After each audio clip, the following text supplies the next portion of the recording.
আমি Aiman Fahad, mortgage loan officer. তো বাড়ির বিদ্যুৎ বিল কেন এত বেশি আসে? কারণ হচ্ছে যে আপনার এসি 24 আওয়ার চলছে, কিন্তু বাড়ি ঠান্ডা হচ্ছে না। তো সমস্যাটা হচ্ছে যে আপনার AC system most probably frozen হয়ে গিয়েছে। গরমকালে আমরা এসি অনেক বেশি চালাই বাড়িটি যাতে একটু ঠান্ডা থাকে, কিন্তু হয় কি যে এই সময় আপনার আপনার এসি সিস্টেম খুব সহজেই ফ্রোজেন হয়ে যেতে পারে। তো কীভাবে বুঝবেন যে আপনার এসি সিস্টেমটি ঠান্ডা এবং ফ্রোজেন হয়ে গিয়েছে? আর কী কী করলে যে আপনার এই ফ্রোজেন থেকে আবার সিস্টেমটি আবার ব্যাক টু নর্মাল স্টেজে আসবে? তো খুবই ইজি, কাউকে ডাকতে হবে না, আপনি নিজে নিজে এগুলো ট্রাবল শ্যুট করতে পারবেন। তো স্টেপ নাম্বার 1 হচ্ছে, তা আপনার এসির এখানে আসবেন, বাইরের যে ইউনিটটি আছে সেই ইউনিটের এখানে এসে আপনি দেখবেন ঠিক এই পয়েন্টে কোনো বরফ আছে কিনা। বরফ হয়ে থাকে এই জায়গাটি, বুঝতে পারবেন যে আপনার এসি সিস্টেমটি ফ্রোজেন হয়ে গিয়েছে। এই জায়গা বরফ থাকবে না।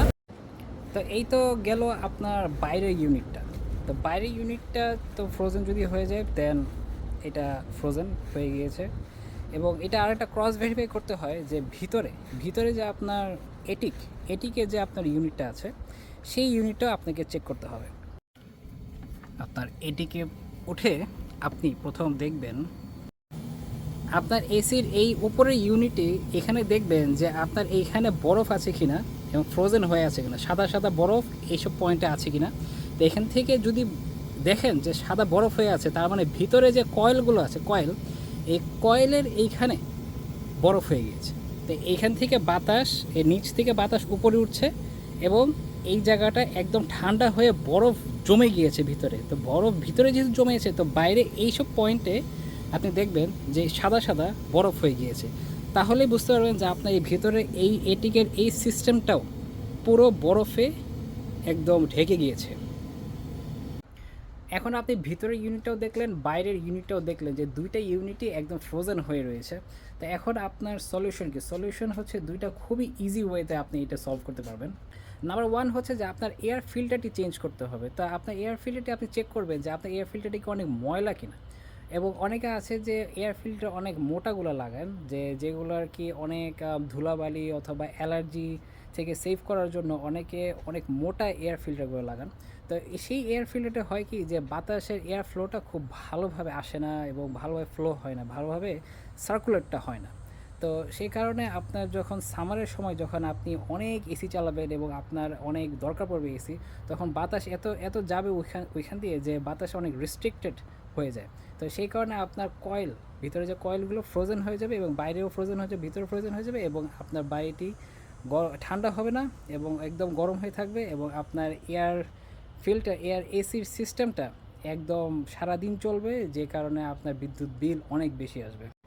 তো এয়ার ফিল্টার চেঞ্জ করার পরে আপনার নেক্সট স্টেপ হচ্ছে যে আপনার সিস্টেমটাকে 24 আওয়ার অথবা 48 আওয়ার রানিং রাখতে হবে।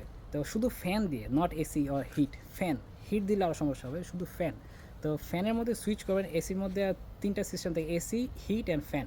তো ফ্যানের মধ্যে সুইচ করে আপনি 24 আওয়ার অথবা 48 আওয়ার আপনার সিস্টেমটাকে রানিং রাখবেন, যাতে ভিতরে যতগুলো বরফ ছিল এগুলো যাতে গলে যায় এবং বাইরের যেগুলো বরফ ছিল সেগুলো যাতে একদম গলে যায়। একদম ক্লিন না হওয়া পর্যন্ত আপনি যদি এসি আবার যদি অন করেন, তাহলে আবার ঠান্ডা হয়ে যাবে, আবার বরফ হয়ে যাবে। আপনি যত এয়ার ফিল্টার চেঞ্জ করেন, যেগুলো একটু পুরুত্ব, যেগুলো একটু কম, যেগুলো একটু লাইট, সেগুলো যদি এয়ার ফিল্টার লাগান তাও কোনো লাভ হবে না, কারণ সেম সিস্টেমেই আবার ঠান্ডা বাতাস যাবে, কয়েলগুলো আবার বরফ হয়ে যাবে, বাইরেও আবার বরফ হয়ে যাবে। তো এর জন্য আপনাকে 24 আওয়ার অথবা 48 আওয়ার অন্তত সিস্টেমটাকে রানিং রাখতে হবে অনলি উইথ ফ্যান। তো 48 আওয়ার অথবা 24 আওয়ার পরে যদি আপনি আবার সিস্টেমটি অন করেন এবং আপনি চেক করলেন যে আপনার পানি সব ওইখান থেকে বের হয়ে গিয়েছে, আপনার বরফ সব গলে গিয়েছে, আপনার সিস্টেমটি একদম রেডি, তা আপনি অন করলেন। অন করার পরে অনেকক্ষণ চালালেন, যদি ঠিকঠাক থাকে, বাতাস আবার আগের মতো, রুম ঠান্ডা হচ্ছে, বাড়ি আবার ঠান্ডা হচ্ছে, দেখলেন, তাহলে ইজ গুড।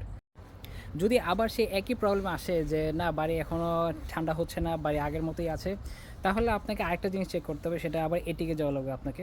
তো এটিকে গিয়ে আপনি দেখবেন যে আপনার এই সিস্টেমের যে নিচে যে পানি যে জমে, অবশ্যই আপনি এইখানে আসার আগে আপনার সিস্টেমটি অফ করে নেবেন এবং দেখবেন যে এখানে যদি একটু একটু ওয়াটার জমে, পানি যদি এখানে জমে তাহলে দেখবেন যে এইসব জায়গায় আপনার এই পানিটি ধরে দেখবেন যে পানিটি অয়েলি কিনা।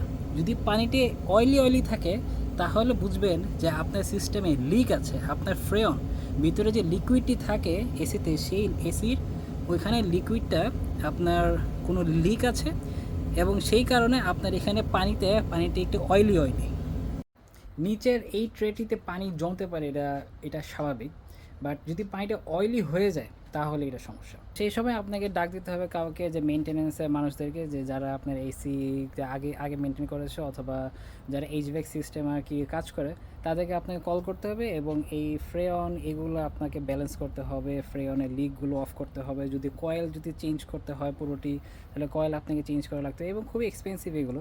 তো সাধারণত সেই সব সিস্টেম যাওয়া লাগে না, সিস্টেম এত খারাপ হয় না সাধারণত আপনার এয়ার ফিল্টার এবং এই যে বরফ, এই দুটো যদি গলে যায় এবং এয়ার ফিল্টার যদি আপনি ঠিক মতো লাগাতে পারেন এবং সবসময় যদি পরিষ্কার রাখতে পারেন, তাহলে আপনার সিস্টেম একদম ভালো থাকবে এবং আপনার সিস্টেমে তেমন কোনো সমস্যা, মেজর কোনো সমস্যা হবে না।